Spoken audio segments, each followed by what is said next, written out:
Good morning! We're so glad you could join us this Thanksgiving. Maybe your family has some of its own Thanksgiving traditions, like visiting relatives, watching the Macy's parade, and eating a little too much. But we kind of wondered, where did all these practices get started? Come on in.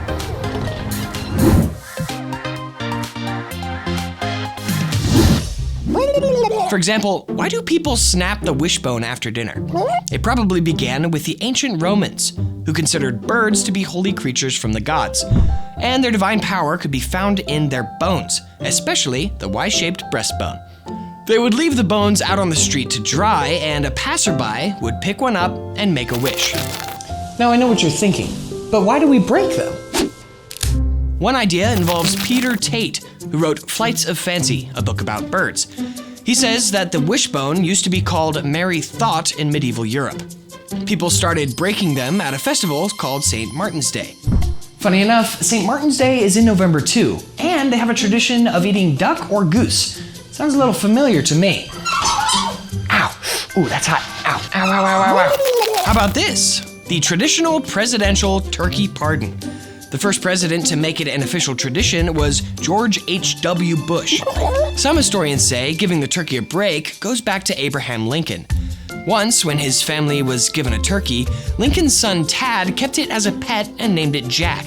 When the time came to eat it, Tad wouldn't let his father take the bird. So, Lincoln wrote up a reprieve on a card and gave it to his son, who kept the turkey for quite some time. If you think presidential poultry protection is odd, wait till you hear about Calvin Coolidge. The 30th president was given a live raccoon one Thanksgiving. The Coolidges named it Rebecca, and it became a presidential pet for a while. Hike! Now, some of you like to watch the turkey pardoning ceremony, but others prefer football. In 1876, the first ever Thanksgiving Day football game was played between Yale and Princeton, but it didn't become a tradition until 1934. That year, George A. Richards, owner of the Detroit Lions, couldn't sell enough tickets to his team's regularly scheduled games. So, he asked the Chicago Bears to come and play on Thanksgiving, and broadcasted the game across the entire country.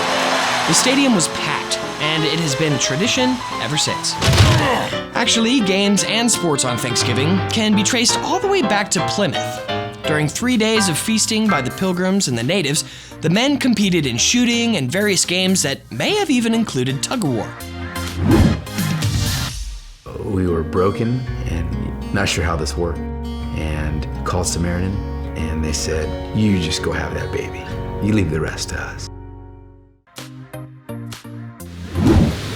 Speaking of the Pilgrims, and turning a bit more thoughtful here, in 1620, that group of separatists and strangers arrived in Cape Cod after a damp, cold, sickening, and dangerous voyage. Arrived, that is, a little off target, and with their original charter and plan pretty much scrambled. As a result, before they went ashore, the men decided, one and all, to sign a document laying out a new plan. Citing God as their witness, the passengers agreed that they would govern themselves and work together for the betterment of one another and their new colony. It was the Mayflower Compact. And while the original parchment has been lost, its principles haven't. Here are the words of William Bradford, the first governor of Plymouth Colony, who wrote of Plymouth Plantation, a journal of the Pilgrim's experience.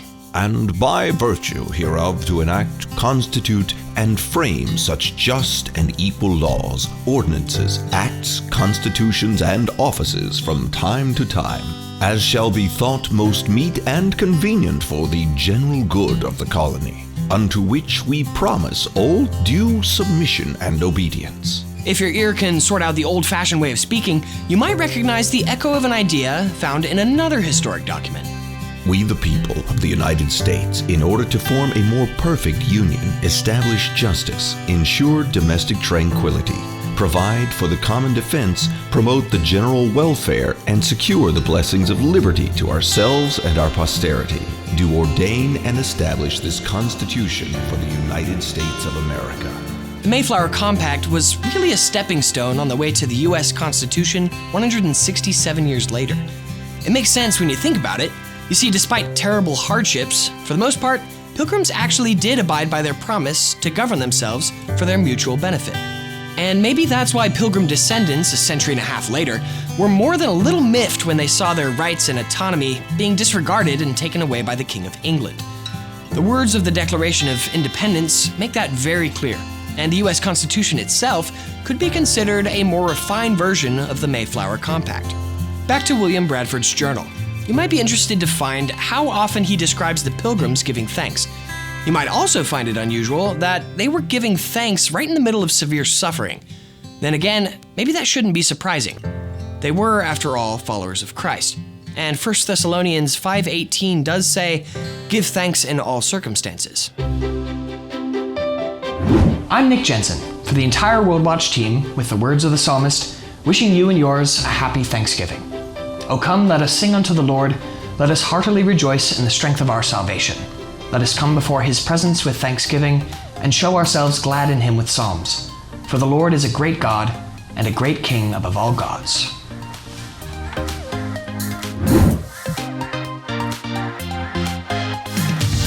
Additional support comes from Heart of Dakota, providing Christ-centered homeschool curriculum with living books and a rich historical focus. Get a free catalog today.